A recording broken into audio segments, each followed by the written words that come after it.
Lada baklatiak laban peran pum sendon ke FIFA.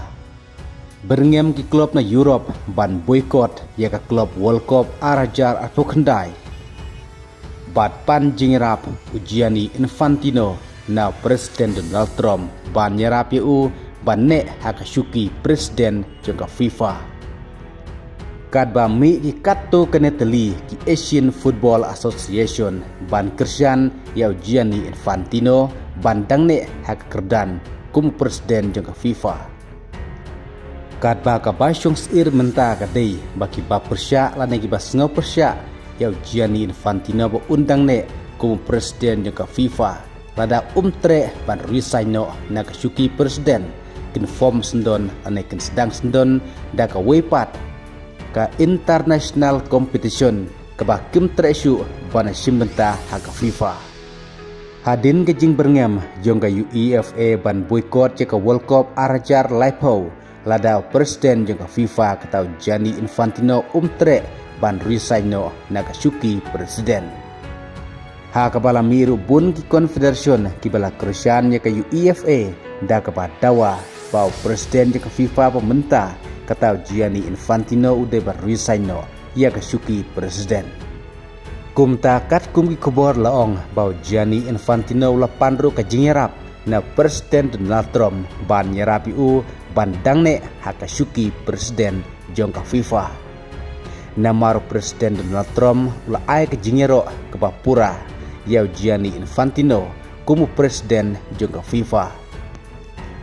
Kumta ka UEFA bat bun pat ki wei kiri da Europe ki bala persyajur ya Presiden ke FIFA Gianni Infantino ba undang ne hakasuki Presiden. Kadba ki don sa ki wei pat ki Football Association na Asia ki bala ai ke cingkersian ya Gianni Infantino ba undang ne hakasuki Presiden kuma Qatar, UEFA, Bhutan, Sri Lanka, Lebanon, Kuwait, Saudi Arabia bat ki wei pat. Kumta hangne kiba persya arukidon kiba kersian rukidon ya Gianni Infantino ba undang peteng kumu Presiden jong ke FIFA. Kumta gitu kiba sengo persya ya ke jinglong Presiden jong Gianni Infantino menta gila berngem da baong balada Gianni Infantino umtre ban risaino na kasuki Presiden jong ke FIFA.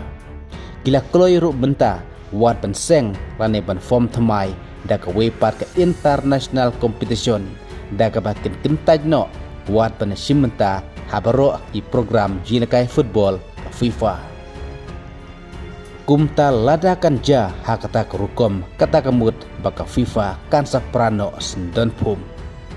U Presiden jong ka UEFA katau Alexander Seferin.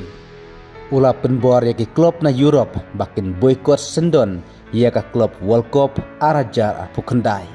Ladau Gianni Infantino undang ne ku Presiden jong ka FIFA. Ha kabakat kum ki kubor laong bau Seferin unsa penlong ru ia ka jingi kendu ulang ka meeting badu Presiden jong ka klub PSG. Kata badu Nasser Al-Khelaifi da kabakin don ru ka jingi keren da kabakin sarai ban boykot no ia ka klub World Cup arajar apukendai. Kata lada Gianni Infantino undang ne kum Presiden jong ka FIFA. Ha kabakat kum ki kubor laong bau Gianni Infantino ula donru ka jingi kendu ulang ka meeting bat Marco Rubio ubadeu Secretary of State jong ka Amerika pan ka jingi rap na u bat kum juru na Presiden Donald Trump bandang ne hakasuki Presiden jong ka FIFA. Namar ka jing penbor kiri na Europe yau Gianni Infantino ba unday ban risaino na kasuki kumu Presiden jong ka FIFA. Kumtau Gianni Infantino mentaw lapan ka jingirap na Presiden Donald Trump bat nagibunteli ki Association jong kiri Asia. Kumta hadin ka ne ka FIFA World Cup mentaw snem arajar arpahun riu lada bakal tiak ka FIFA kalaban peran osnon pum. Namar ki ba kersian ya Gianni Infantino rukidon kat baki ba persya EU ki babun kamtam kidai kiri na Europe kamtam na ka UEFA. Bar ka bati kena menta kadai balada Gianni Infantino umtre ban risaino kumu Presiden jong ka FIFA kumta wat hakan ka FIFA Club World Cup arajar kendai bun ki klub na Europe kin sa boycott no sendon ban omesing menta haka FIFA Club World Cup arajar apukundai bat ke banangjan nang nai syakmat tungan api kue pat ki kubor dangwan